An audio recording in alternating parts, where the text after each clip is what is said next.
Imagine this. It's 2026, you're having your morning coffee. But instead of just scrolling through the news, an algorithm has already chewed through billions of data points. And it's whispering. Or maybe even shouting from your dashboard which assets you should be looking at before the market even opens. Exactly. And that might have sounded like, pure science fiction even a few years ago. Oh, for sure. But this deep dive is all about how that is now the rapid reality that investors are, well, they're adopting at breakneck speed. We are really entering the age of intelligent finance. And that's our mission today, isn't it? To move you past the old days of, what was it? Gut feelings, hand-drawn charts. And a whole lot of luck. Yeah, we're moving into the era of, let's call them supersonic algorithms. I like that, supersonic algorithms. The goal here is pretty simple. We want to desensitize the use of AI in investing. We want to turn it from this scary, complicated black box into a tool that's accessible and, frankly, exciting for you to use. And the investment behind this is just staggering. This is not some niche trend. We've seen a Goldman Sachs report that basically signals an unstoppable boom. What kind of numbers are we talking about? They're projecting that companies could pour well over $500 billion in 2026 just into the infrastructure to support AI. Just the infrastructure. Just the pipes. That level of spending shows you this is a fundamental global shift in how everything is analyzed and managed. Okay, so let's unpack all this. We have a massive stack of sources today. Everything from academic studies to industry reports from BlackRock, Vanguard, the CFA Institute. A lot to get through. A lot. And the big question we want to answer for you is how successful investors, from the huge institutions down to savvy retail traders, are using AI. And maybe more importantly, how you can use it for better decisions while keeping a very critical eye on the risks. And we have to start with the immediate payoff, the quantifiable results, because that's what's driving this whole shift. And the first thing to get is that AI isn't some exclusive toy for the big financial giants anymore. This is becoming a democratized tool for anyone who's willing to engage. So what kind of measurable edge are we actually talking about? I think when people hear AI, they just think efficiency, but we're talking about actual performance, right? We're talking about a massive performance edge. I mean, if you look at just prediction capabilities, some studies estimate that these AI algorithms can forecast market trends. So spotting turning points, calculating odds of success with 20 to 30% greater precision than traditional methods. 20 to 30%. That is a monumental advantage. That's the difference between catching a downturn and being caught in a downturn. Precisely. It's about spotting that undervalued asset before the rest of the market even knows what's happening. And that must translate directly to returns. It does. We have projections from the Amundi Research Center suggesting that just using some of the accessible AI tools out there could potentially boost annual returns for a normal portfolio by 5 to 10%. Wow. So we're well past the theoretical stage. These are real results happening right now. And the adoption rate proves it. I saw a Grant Thornton report that said over 500 asset management firms are already reporting concrete, tangible improvements, both in efficiency and in returns. So this isn't a what if, it's a what is. Right. But, and this is where it gets really interesting. Despite that measurable superiority, you still have to be really smart about it. We saw a study from Harvard Business School, and they warn that AI can actually generate inferior financial advice if it's not used with critical human oversight. Wait, hold on. That sounds like a complete contradiction. How can it be 30% more precise at predicting something, but then give inferior advice? That is the perfect question. Is it like it's good at the math, but bad at the context? That's exactly it. The machine might be incredibly accurate in predicting that a stock will go up based on pure data, but it has no human context. It doesn't know if that jump is sustainable or ethical or if it even aligns with your long-term goals. So it's a powerful calculator, but we still have to be the strategist. The strategist and the ethical gatekeeper. Absolutely. That is a critical distinction to make right up front. So to use this tool properly, we have to understand what's powering that 30% advantage. Let's talk about the mechanism. The predictive oracle 2.0. At its core, it's all about machine learning. But we're talking about algorithms analyzing just truly vast amounts of different kinds of data. Not just market data. Oh, no. Everything from earnings reports and news all the way to social media chatter, sentiment, economic indicators. And it's all processed in real time to spot trends as they emerge. And that speed, that has to be the real competitive moat, right? Mm. I saw a study by the U.S. Congress, of all places, on AI in finance. Mm-hmm. And it highlighted that hedge funds using AI, get this almost unbeatable advantage, simply because they can process and act on new information so much faster than any human ever could. And that speed isn't just for trading. It drives corporate growth, too. LPL Financial noted that this investment in AI will directly speed up earnings growth because companies themselves can use it for better, faster decisions. Okay, so let's talk about the bubble radar idea. Everyone wants an early warning system. How does AI actually turn, say, a bunch of chatter on social media into a real buy or sell signal? Yeah, it's not just counting hashtags or likes. It's much deeper. It's about spotting linguistic patterns. Okay.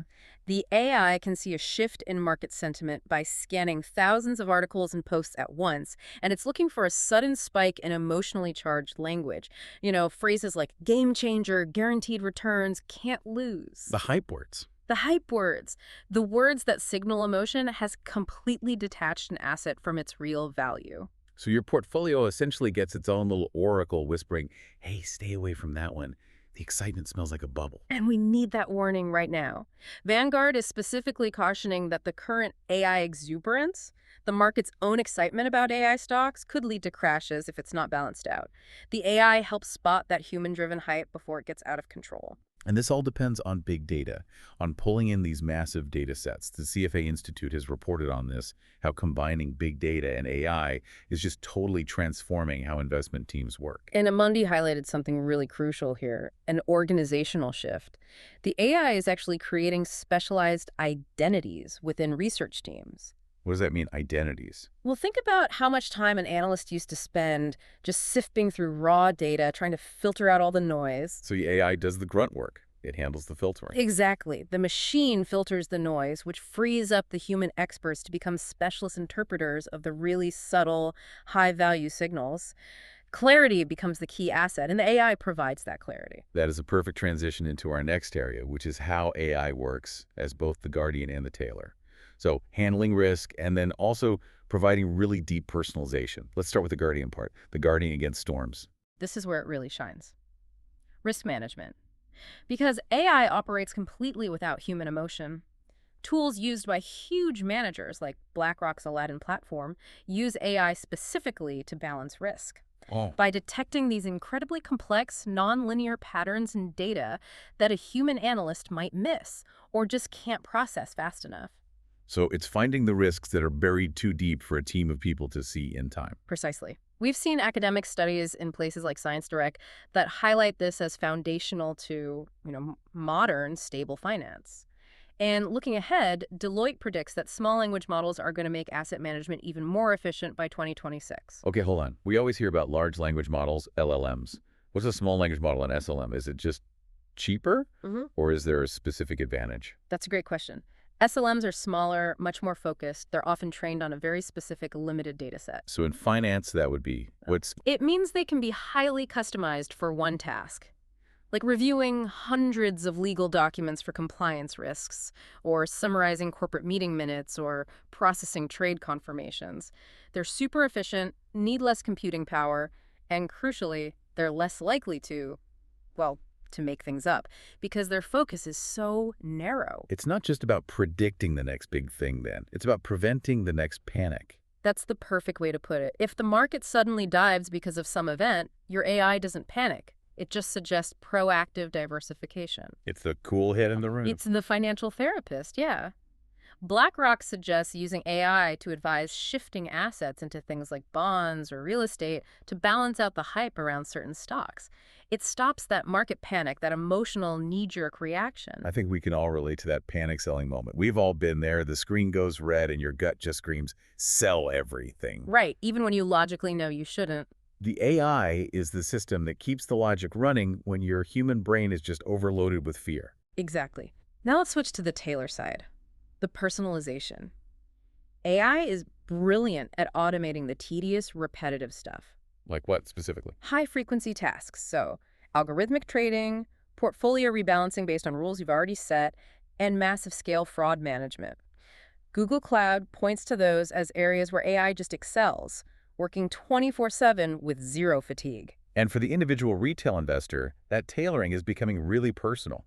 I've seen platforms like public.com using AI to guide new investors, to break down complex ideas into simple, actionable steps that actually match their personal risk profile. And this is only going to get deeper. EY is projecting that we're going to see more use of generative AI, the tech behind things like ChatGPT, to model incredibly complex investment scenarios. So it can simulate outcomes based on dozens of different variables at once. Far beyond what a spreadsheet could ever do. Think about it. It's like getting advice, but the advice comes with a PhD in predictive data and no boring anecdotes. Okay, now we have to move to the reality check. This is so important. We've talked about the power, the speed, the personalization, but a tool this powerful has to come with risks. Flaws we need to talk about. We have to. And we have to start with the inherent flaws, especially the risk of bias in the algorithms. The CFA Institute warns that unexplained AI biases could unintentionally make existing economic inequalities even worse. Explain that. How does that happen? If it's trained on historical data, isn't it just showing what's always worked? It's the difference between describing the past and prescribing the future. If the training data is historically biased, say, it only contains successful investments in big blue-chip stocks and ignores emerging markets, the algorithm learns that. So it teaches itself that success only looks one way. And it actively favors that type of investment. It can end up reinforcing old patterns of wealth concentration and just completely overlook promising new sectors. That's a huge challenge, making sure the AI isn't just, putting our own human biases on autopilot at a massive scale. Right. And then beyond the data bias, you have the market vulnerability from the hype itself. The hype we talked about earlier. Exactly. Vanguard warned about bubbles in public markets, but Range.com points specifically to the hype creating fragility in private markets. You have these private companies with huge valuations based more on the promise of AI than on actual revenue. And then there's the classic problem with any new tech. Yeah. The regulators are playing catch-up. Always. Governments are struggling to keep pace, and that creates risks. If the tech gets rolled out faster than the supervision, you could see some real market instability. And finally, a really practical problem. Cost. Access. Right now, the most powerful tools are not universally available, are they? Not at all.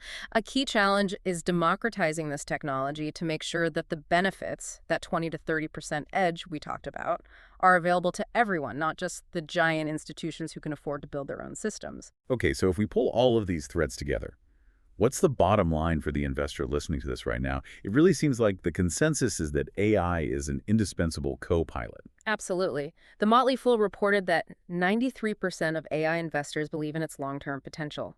But the key word there is potential. It potentiates human judgment. It doesn't replace it. The human element is still essential. For the big picture strategy, for applying context, for that ethical oversight, the machines handle the speed and the scale, but we have to handle the why and the should we. Right. The 2026 investor is one who uses AI to be predictive, protective, and personalized. We've officially moved beyond gut feelings to data-backed decisions. And Better Markets really emphasizes this. You have to actively update your strategy to join this club of smart investors. You have to leverage this innovation to compete. The tools are there. The evolution is happening as we speak. Understanding these tools is the difference between leading the market and being left behind. But we want to leave you with one final provocative thought. It comes directly from that challenge you mentioned on access. The source material is clear that the biggest remaining hurdle is democratizing AI, making it ethical and affordable for everyone. So think about this. If a sophisticated AI is empirically proven to give you a 20 to 30% edge in prediction and potentially boost your returns by 5 to 10% a year, what happens to financial equality when only the wealthiest people and institutions can afford the best algorithm? That's a question for you to consider as you explore these powerful new tools. We hope this deep dive helps you move forward with both confidence and a healthy dose of critical awareness.